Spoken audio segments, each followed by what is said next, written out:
Bonjour Madame Poin. Vraiment, je suis assise en face de vous. Votre discours, vraiment, c'était comme ça m'était adressé. Parce que je suis une mère célibataire, j'ai une fille de 14 ans. Je le dis seule, avec beaucoup de difficultés. Je travaille, oui, c'est vrai. Mais son père, il a lâché l'affaire, donc, en fait, il a 14 ans. Donc, j'ai toutes sortes de problèmes pour le dire, j'ai peur, tout ça. Donc, souvent, je m'adresse à mes amis, j'essaie de la menacer un peu, parce que c'est des filles, elle fait ses règles. Donc, j'ai tellement peur. On était à Koumassi, dans un quartier vraiment. Donc, j'ai eu peur. Je suis venue vers ma tante à Niamant ici, je suis vers elle ici, j'ai pris une maison à Niamant ici avec elle. Donc vraiment. C'est que votre enseignement, j'ai eu une question. Je voulais savoir comment se comporter en face d'un enfant difficile. Surtout un enfant qui refuse de communiquer. Que n'importe qui tu envoies vers l'enfant pour communiquer avec lui, pour pouvoir au moins cerner son réel problème, l'enfant refuse de communiquer.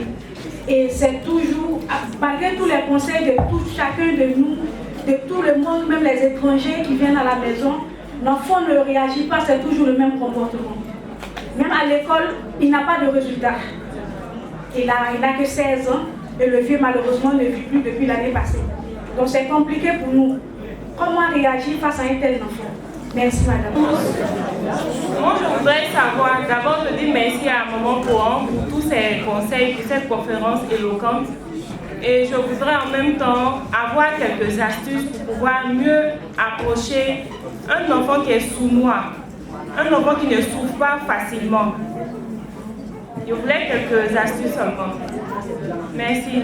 Moi, ma préoccupation, c'est de savoir un enfant qui a 2 ans et qui a peur de rentrer en classe. C'est-à-dire il a commencé les cours pas trop longtemps, mais quand on lui demande d'aller à l'école, il se met à pleurer. La dernière fois même, il s'est caché derrière son papa. Il ne voulait pas rentrer dans l'école. Donc je ne sais pas si c'est parce que c'est un début ou bien il y a quelque chose qui se passe là-bas, je ne sais pas. Voilà, c'est ça aussi. Et puis, une fille qui explique tout ce qui se passe à l'école, tout ce qui se passe dans son entourage. C'est-à-dire, elle fait tout le point de toute sa journée. Bon, je veux savoir, c'est déjà bon ou bien, je ne sais pas, c'est une confidence ou bien, je ne sais pas comment appeler ça, mais elle ne dit pas autre chose au fait. Elle raconte tout ce qui se passe à l'école, tout ce qu'elle fait, voilà, toute sa journée, tout, voilà. Donc je veux savoir est-ce que c'est une bonne chose, c'est déjà une bonne approche en tant qu'une mère qui écoute son enfant aujourd'hui raconter tout ce qu'elle fait. Merci d'être parmi nous. Bon, j'ai une petite préoccupation. Bon, j'encadre les tout petits à la maternelle. J'ai un élève, l'enfant est en classe. Tout ce que tu vas faire, l'enfant ne va pas réagir. Tu fais tout pour que l'enfant parle, il ne réagit pas. Tu essaies de rire avec lui, de le mettre sur ton pied, mais zéro. On nous dit de ne pas gronder les enfants, de ne pas les effrayer. Je ne sais pas comment m'y prendre avec ce dernier. Il est casanier, il est dans son coin. Il ne peut pas faire, mais il est là.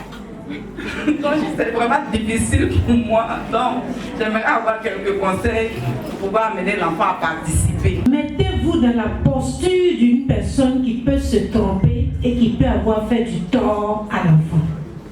Donc quand la mère va dire, peut-être que dans ça, nos relations, je connais, sont comme ça, mais je voudrais qu'aujourd'hui, tu me dises, maman, voilà ce qui ne marche pas dans notre relation. C'est l'enfant ne savent pas que depuis, avant d'aller à la maternelle, comment on fait pipi, comment on est propre, comment est-ce qu'on cache son kiki, on fait ça, tout ça, ça s'apprend. On ne dit pas que c'est spontané. Vous savez, tout est apprentissage. C'est pour ça qu'on dit de l'état de nature, l'humain va à l'état de culture, c'est-à-dire avec l'éducation, on acquiert, il y a acquisition. On n'est pas pour savoir comment on lave quelque chose, c'est en regardant. Donc, c'est bon de savoir, d'être ici, de savoir que nous inculquons quelque chose à l'enfant. Nous nous montrons l'enfance difficile.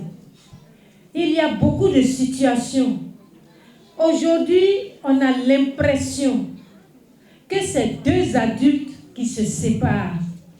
Mais il y a le couple conjugal et il y a le couple parental.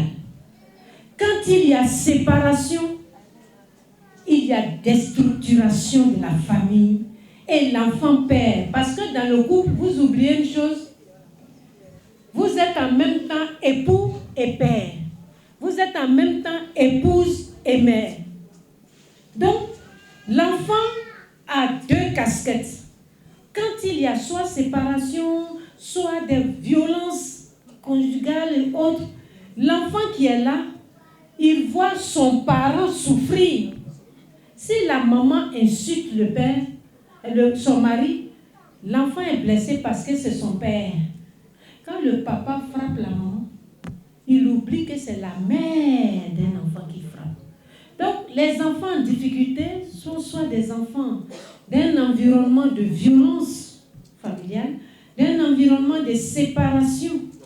Quand on est là, l'enfant qui se lève chaque matin, qui voit papa, maman. L'enfant qui n'a pas ses deux parents, il est comme unijambis. Il y a un manque. Obama a fumé la drogue. L'absence de son père. Dans les rêves de mon père, le livre qu'il a écrit. Il a commencé à être violent contre les Blancs. Il a commencé à avoir une enfance, adolescence difficile. La femme blanche, très vite, sa mère a compris qu'il y a un manque. Elle a dit, le père de mon enfant lui manque. Quand il partait, son fils avait 2 ans. Mais ça ne l'a pas empêché d'être un révolté. La maman allait prendre une photo d'Obama qui était dans le grenier. Quand vous vous séparez, on met les vieilles photos, tout ça là, et puis on s'en va déposer. Elle est venue mettre au chevet du lit d'Obama. Il dit, elle a rendu présent le père absent. Je m'adresse aux familles monoparentales. Des couples peuvent se séparer, mais on est parents pour la vie. Quand l'enfant dit, maman, papa ne m'appelle pas. Papa, pourquoi ma maman ne m'appelle pas? Ne soutenez jamais l'adulte. Il ne faut jamais dire, ta maman occupée, ton papa occupé. C'est un besoin de l'enfant. J'ai compris, je vais dire à papa. C'est pour ça que les séparations doivent être intelligentes quand il y a des enfants. Parce qu'on peut avoir l'argent. Quand moi j'entends, je peux m'occuper. On n'est pas ici dans les finances. On est ici. Et je dis toujours, les hommes, à la différence des femmes, sont très rancuniers. Si tu as quitté un homme et qu'il continue de t'aimer, tes enfants vont payer. Il n'ira pas les voir parce que lui continue de t'aimer. Et quand vous appelez un père et puis dit, Madame Point, si elle voulait un père pour son enfant, elle allait supporter ce que je lui fais. Donc, en partant, elle est partie avec le père et le mari. Faites attention. C'est pour ça qu'il faut que nous ayons des séparations, des choses. On se trimballe dans la justice pour avoir les pensions alimentaires. On aura la pension alimentaire, mais on n'aura pas la pension affective. On n'aura pas la pension de présence. Donc, tout ce qu'on peut régler.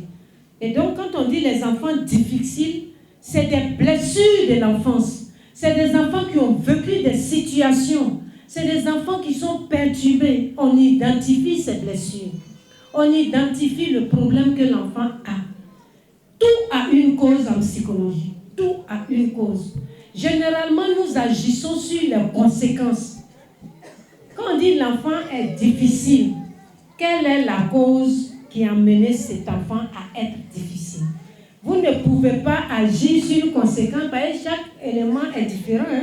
Lui, là, ça peut être la séparation des parents. Lui, là, ça peut être la violence contre lui. Lui, là, ça peut être des difficultés. Donc, généralement, vous agissez sur les conséquences. Ma fille est triste. Mon enfant est replié. On arrive à la question de madame. Qu'est-ce qui se passe dans sa vie? Pourquoi l'enfant qui dénature? L'enfant est un être spontané, vivant, actif. Donc, pour qu'un enfant arrive à cette condition, comment il est traité à la maison? Regardez une mère et puis son enfant marcher. Donc, les enfants difficiles, il faut réagir. Surtout 16 ans, c'est un âge difficile. Qu'est-ce qui se passe dans sa vie? Les jeunes gens que je reçois, 50 à 60%, ça va vous étonner, sont des enfants qui ne se sentent pas aimés à l'école. Ils sont sensibles au groupe. C'est l'âge des amourettes, où ils ont des petites copines qui les laissent. Vous voyez vos enfants comme ça, là. Des fois, ce n'est pas à la maison. Mais quand ils sont en face de Madame Point, oui, j'avais une petite copine. Mais si vous savez que ce sont les copines qui fatiguent vos enfants garçons, là, vous-même, vous n'allez même pas voir. Les filles, là, les petites filles, là, les tiennent dehors comme ça. Même l'argent, il va prendre là, c'est pour aller donner. Ça, nous voyons. Donc, c'est pour ça que quand un enfant a un problème, vous regardez, il mange. On paye son école, mais c'est l'âge des blessures. C'est l'âge où à l'école, il se sent peut-être rejeté. C'est l'âge où il est sensible à tout ce qui est incompréhension. Et donc, cet enfant de 16 ans, comme elle a dit, il y a eu perte du parent. Le psychologue va dire quelle était sa relation avec le père. Est-ce que c'est avant? Est-ce que c'est après? Donc, cet enfant aussi, les parents vont prendre le numéro de téléphone et puis on va... Les astuces. Vous voyez, quand un parent dit, l'enfant là, il est surnois, tu as déjà mis étiquette sur lui, non? Surnoiserie là, tu vois ça comment? Parce que si c'est un adolescent, l'adolescence c'est l'âge de la cachotterie. C'est l'âge des secrets. Nous tous, on a été adolescents. C'est l'âge où on peut se faire passer pour c'est une période qui passe. L'adolescent a toujours... Pourquoi des gens, ils nous appellent vieux père, vieille mère. Des gens, ils sont toujours en train de chuchoter. Ils sont dans le noir, dans la chambre. Donc, moi là, comment je vais faire pour qu'un enfant ait confiance en moi? Le sournois, il y a quelqu'un devant qui il peut venir parler. Maintenant, si je l'appelle, je dis, je sais que, peut-être si c'est un adolescent, je sais que c'est la période de cachotterie, mais moi là, tu sais qu'avec moi, je suis cool, hein? Moi, je vais partager les choses avec toi. Moi, est-ce que je te condamne? Mais c'est difficile, parce que les adolescents disent que nous là, on leur tend des pièges. Que quand on veut savoir ce qu'ils font là, c'est pour utiliser ça après pour dire, tu vas prendre mon argent et le donner à ta copine. Parlez de secrets qu'ils viennent de dire là. On va passer notre temps à dire, ah, tu m'avais dit l'autre jour que toi tu avais ça, non. Donc mon argent là, c'est pour faire ça. Il faut avoir des moments de convivialité. Si vous voulez avoir la confiance d'une adolescente ou d'un adolescent surtout, ayez par semaine 2 jours où vous allez prendre votre fils, même les petits là, faites le tour du quartier, attrapez la main de votre enfant et puis vous marchez. L'enfant, c'est ça, on dit, je suis avec mon enfant, je ne suis pas devant la télé. Vous marchez, l'enfant vous parle comme la petite fille qui vient de l'école, c'est bien. Laissez l'enfant, surtout elle a 14 ans, donc on ne peut pas dire qu'elle est influençable, elle veut partager. Et donc, ce n'est pas la peine de dire, quand vous allez prendre votre enfant pour marcher avec la main dans la main, vous créez ce sentiment de sécurité vis-à-vis de l'enfant, de confiance. Et donc, l'enfant sait qu'il y a un rituel parental. Il sait que lui, 2 fois par semaine, il aura son papa ou sa maman et il peut lui parler hors de la maison. Surtout cette présence. Je vois cet enfant... Je le dis cet exemple parce que c'est un exemple qu'on utilise aujourd'hui chez moi. Je vais embrasser l'enfant. Quand j'ai levé ma main, l'enfant a commencé à aller derrière. Quand j'ai fait comme ça, donc j'ai compris qu'on le frappe à la maison. Vous avez dit au papa, vous frappez votre enfant. Il avait l'air étonné, mais j'ai dit ma main levée, ça peut être comme ça, ça peut être comme ça. Et allez-y dans un supermarché. Et puis, attraper la main de l'enfant qui avait peur du père et qui commençait à être hyperactif. Et puis, vous m'appelez le soir. Ils sont allés dans le supermarché. L'enfant qui a peur de son papa, le père attrape la main, ça marche, et puis vous lui parlez. Vous lui parlez. Vous donnez tout, mais vous ne donnez pas l'immatériel, la présence et l'affection. L'enfant, depuis qu'ils sont venus du supermarché, le père me dit, il est assis à côté de moi. L'enfant, même quand son père l'appelle, il tremble. Et l'enfant dit, papa, on va là à ce conseil, puis tu vas attraper ma main. L'enfant n'a pas demandé biscuit. Vos enfants, là, il n'a pas demandé. J'ai fait exprès dans le supermarché, il y a des choses pour montrer au père. Et on utilise ça, ça fait plus de 4 ans. Le père, maintenant, quand il y a quelque chose, au lieu de le frapper, ok, on ne va pas sortir comme il veut son père, parce qu'il n'a pas dit biscuit. Il fait, même que ce soit étude, on prend ça. Ça veut dire, on dit non, vous dites de ne pas frapper, mais tu fais quelque chose à un enfant qu'il aime, c'est ça que tu prends maintenant comme sanction. Voilà. L'enfant a besoin de vous. Vous ne savez pas quand les enfants viennent combien ils vous aiment, combien ils ont besoin de vous. Le temps que vous accordez, combien de temps réel vous accordez à vos enfants. Mon fils, tu sais qu'un jour, moi j'ai eu 2 ans. Ah papa, tu as eu 2. Mais j'ai dit quoi?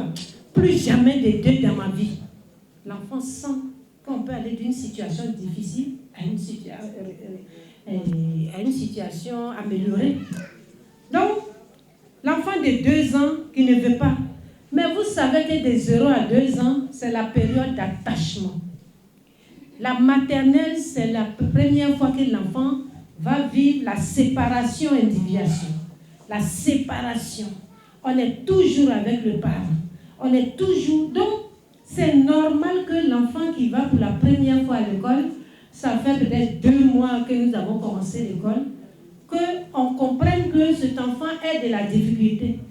Moi, je dis toujours aux parents, quand vous déposez un enfant, que vous commencez à partir, ce n'est pas la peine de regarder derrière. Des fois, c'est les parents même qui se retournent. On dirait qu'il ne veut pas rester. C'est toi-même qui ne veut pas te séparer de ton enfant. Vous deux là, c'est toi-même. C'est toi ton cœur qui est là, laisser ton bébé là.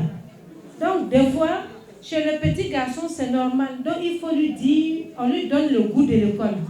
Il faut aussi que la maîtresse soit quelqu'un de bien aussi. Parce que l'enfant aussi, s'il arrive qu'on a crié sur lui à l'école, ça peut venir du fait qu'il ne veut pas se séparer de vous. Il y a des enseignants aussi qui, dès les premiers instants, paniquent. Ah non, ils traumatisent les enfants aussi. Donc l'enfant sur qui on n'a jamais crié, il arrive et puis la maîtresse, tu es comme ça, tiens. Donc il faut voir, identifier. C'est pour ça qu'il faut lui parler. Est-ce que madame, tu as peur de l'école? Il peut avoir peur de ses amis. Parce qu'il n'a que 2 ans. Ils sont petits, alors qu'il y en a qui sont agressifs, il y en a qui sont violents dans le milieu. Est-ce que ce sont les élèves là qui le fatiguent? Est-ce que c'est madame? Ou bien est-ce qu'il a peur? Donc c'est ça, quand il vient, il faut me dire pourquoi tu as peur. Il faut dire à maman, il faut dire ce qui se passe. Et puis vous identifiez. C'est bien de faire le point de sa journée. Moi je pense que vous, même ma casquette d'inspecteur de l'enseignement primaire, c'est de comprendre cet enfant. C'est le toucher physique. Les 5 langages de l'amour. Cadeau, paroles valorisantes, présence de qualité. À la maison, on sent qu'il y a la peur. On sent que le milieu familial doit être un milieu inhibitant. Donc ça dit que cet enfant-là, quand il vient à la maison, il recherche. C'est un message codé en tant qu'enseignante de comprendre que l'enfant te montre qu'il y a quelque chose d'anormal. Tu l'as détecté. Et ça, merci. Maintenant, c'est de prendre pour dire, tu sais, maîtresse t'aime. Chaque fois, tu dis, joli garçon. Il faut commencer par les paroles valorisantes. C'est des enfants qu'on ne valorise pas. Chaque fois, tu dis, tu sais, hein, qu'est-ce que tu as mangé hier? Quand tu commences à chercher son affection, il ne faut pas rentrer dans le papier. Qu'est-ce que tu as mangé hier? Quels sont les films que tu aimes regarder? Oh, mais tu sais que tu es beau. Faites ça pendant 1 semaine. Valorisez-le. Essayez de le voir. Mais, qui a fait tes cheveux là? Mais la personne, c'est-à-dire, allez-y dans un domaine de reconquête. C'est comme si vous étiez dans la séduction de cet enfant. Pour l'amener à comprendre que des adultes peuvent l'aimer. Parce que ça s'appelle son père et sa mère qui le briment. Donc, il perd confiance aux adultes. C'est ça aussi. Donc, merci de l'avoir élevé et de mettre en pratique. Vous pouvez sauver. C'est ça la force des éducateurs. Le coup d'œil. Pas d'enfant méchant. Il y a chaque enfant avec son caractère qui peut être génétique. Des fois, l'enfant vous ressemble. Si vous voyez un parent et puis son enfant, ils ne s'entendent pas, ils ont le même caractère. Aucun ne veut laisser son ami faire chaud. C'est comme ça. Quand vous deux, vous êtes du feu là. Non, si tu regardes l'enfant, là, une partie de toi. Ok. On vous